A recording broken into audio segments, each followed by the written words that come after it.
Edge has called his SmackDown match last night the last time. Jimmy Uso's return to WWE TV has been revealed, and WWE has broken records with ticket sales for WrestleMania. Stay tuned for the news. So, following Edge's victory over Sheamus last night, we know that it was the 25 years of Edge, which is a big deal. You know, he's been around Fraser don't. for a little while. Fraser don't. I remember Brood Edge. No, I remember Brood Edge. I remember being a little kid and being like, "Who's that guy?" He's cool. He's Yeah, he looks cool. He's a vampire. But yeah, we were celebrating 25 years of Edge. Of course, he had his match with Sheamus. That was, I think, really well built last week, with Sheamus being like, look, it's a friendly competition, but I'm the reason, you know, Edge was like, you're the reason I got back in the ring. So that was really nice. But Edge, following his victory over Sheamus last night, addressed the live crowd in Toronto amid rumors that he could be retiring or, you know, leaving WWE following the match because it's the last match on his WWE contract. Taking to the mic, he said, "What can I say is this is my last time in front of y'all. I don't think I can make it a full year to get here again for another match.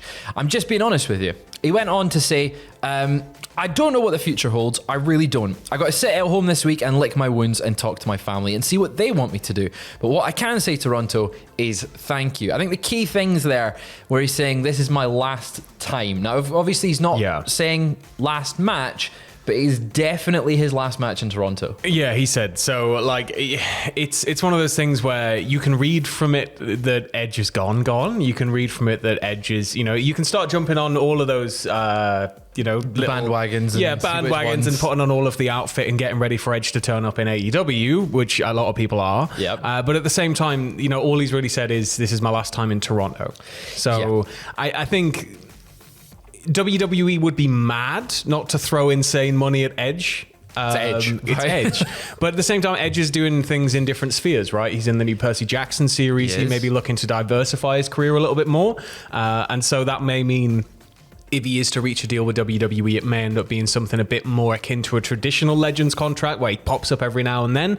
Or he just, go on, Wembley. Wembley, Adam. Wembley. Go on, Adam Edge. But of course, he's 49 now. Yeah. So he says he's approaching 50 soon. He has had a hell of a career. Right? And the fact that he was retired for 9 years, came back and was performing just as good as he was before. Absolutely incredible, you know. And as of right now, Edge has not signed a new contract with WWE, and last night's match was the last on his current deal with the company. Neither have commented on whether it is a retirement or not. WWE's not said anything or commented. We do know that WWE are keen to retain his services to the company. But I imagine, we know that when he was approaching coming out of retirement back in 2020 or 2019, end of the year, he did speak with AEW. Yep. And I wouldn't be surprised if Tony's got him on speed dial now. You know, it must be a good time to be a major talent in the wrestling sphere, because you have two companies now of comparable, you know, value to start bouncing off each other for contracts and stuff. So I think we're going to see a lot of this just moving forward generally, where contracts just roll off and then there's a lot of speculation. But either way, you know, I hope he lands on a deal that he's happy with. And if he is wanting to retire and step off into the world of acting. Yeah, I mean, it's the retirement that he gets to choose. Yeah. Not the one that happened in 2011. And that's it, right? Yeah, he's fighting fit compared to how he was back then. He's got over a lot of this, and he's learned how to kind of handle it all. So I think that it's one thing to be able to retire twice, but to be able to retire twice and then the second time be in a better position than the first time is amazing. Doesn't happen often. No. Ric Flair, looking at you. We're going to stay with some WWE news just now, because we've got an update on Kairi Sane. A report from the Wrestling Observer has said that Kairi Sane decided to return to WWE due to the success that Io Sky has found on the main roster, and that she feels that it would be better for her now in WWE because Triple H is in charge of creative. It was noted that Bushy Road wanted to sign her to an exclusive contract, but she decided to leave. She would have regrets if she didn't try, and you know, I think that's a lot of the cases right now. It's okay, there's a new guy in charge. Maybe let's try things out and see how they go. We've seen a lot of people come back. Well, this is it. Kyrie obviously had such strong ties to Black and Gold NXT as well. I think that it's maybe just a natural thing to maybe want to go back and try again, another run on the main roster where you're maybe going to get a little bit more respect and a little bit more time put into the presentation and, everything in and around you. So it's not entirely surprising. I think, Bushiroad came out fairly recently kind of admitting that AEW would knock New Japan from the number 2 spot. And obviously with Bushiroad and in Stardom, that has kind of a knock-on effect on all their brands. But at the same time, I think that, Japan will always be waiting for Kyrie. I'm really hoping that this run that she's about to get in WWE does make it justified that she's left a big, probably quite a decent deal that Bushiroad's offered her for an exclusive contract with the company.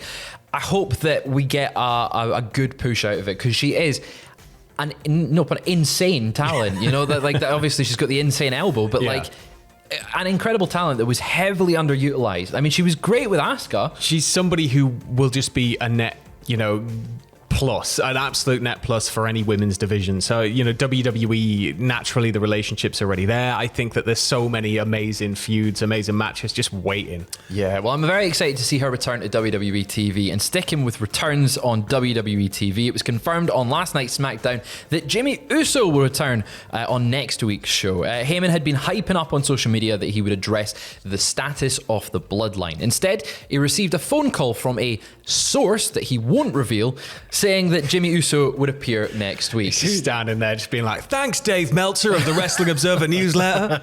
And you just hear Bruce Pritchard off camera somewhere boiling. Just, 5 rooms down, you can still hear him. He says that he refused to give up the source, but then later on the night, WWE confirmed that Jimmy would be there next week. Of course, last week, Jey Uso super kicked Jimmy and walked out in a great moment. It was like, come on, I want a cuddle.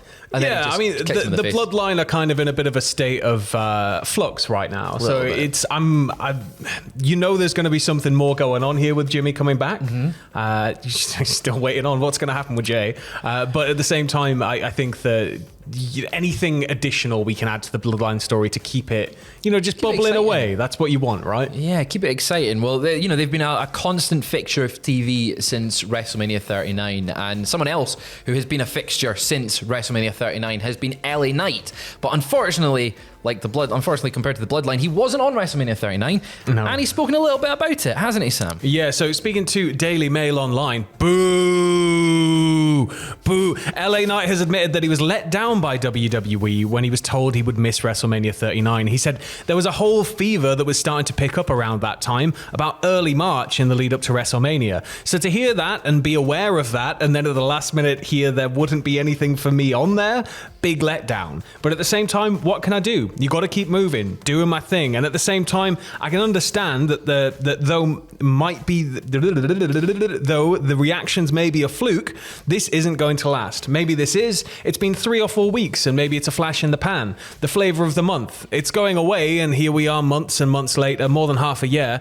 It's only picked up in pitch. It's very loud. It was there for Money in the Bank, and the pop that he got, the crowd, the whole arena shook. There's only so much a crowd can ask for permission to go off, though, before this starts reaching Bryan levels. Maybe that's what they want. I think that the organic growth for LA Knight is not going to slow down anytime soon, with more and more people entering the wrestling fold and seeing him for what he is and knowing that he deserves the world. Right, yeah, and it's so funny seeing the comparisons, because 10 years ago was when Bryan had his rise. It was just the other day, 10 years ago to the day that Triple H pedigreed Daniel Bryan and Randy Orton cashed in. I'm going to have my bus pass soon. That was the start of the Yes movement. And now, 10 years later, it's the Yeah movement. And it's weird how that's come full circle almost, and we've got the Yeah movement carrying on.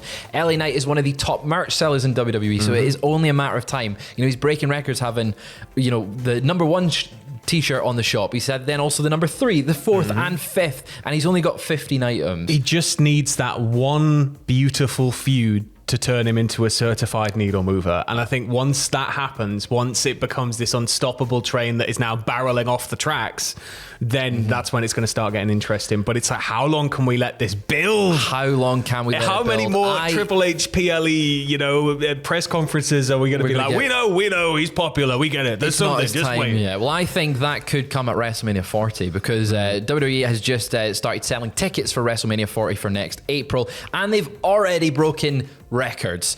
Tickets for WrestleMania 40 went on sale yesterday, and according to Darren Rovell of Action Network, the event has already broken the record of WWE's all-time gate, a record previously held by WrestleMania 39. The report notes that WWE has sold more than 90,000 tickets for the two-day event in Philadelphia next year, beating the $21.5 million that was set by WrestleMania 39's gate. That's a lot of money. That is a lot of people. And it's going to be a big, big show. How long until there's a third day? Don't. Because they might do it. If they could extend the weekend. Well, right. So the SmackDown before WrestleMania has been Raw's got 3 hours. WrestleMania Friday. Raw's got 3 hours. Pay-per-views have got 3 hours. Nick Khan wants SmackDown to have 3 hours, which means eventually NXT will be the third brand, which means that WrestleMania will have 3 days. It's all in the magic of the It'll be a 3. WrestleMania week where every show is Raw's Mania. NXT Mania, Smackamania? Smackamania? Yeah, we need to work on the branding for that one. We'll have a think and we'll come back to you. Let us know what you'd call WrestleMania week in the comments down below. We'll have more wrestling news throughout the day. Stay tuned to cultaholic.com for all that good stuff. Sam, have you got anything you'd like to plug? Just keep it with us, as Fraser was saying. We've got a load of content coming out this weekend. And yeah, it's just... Check out the podcast. I was on it. It's on the channel now. See you later.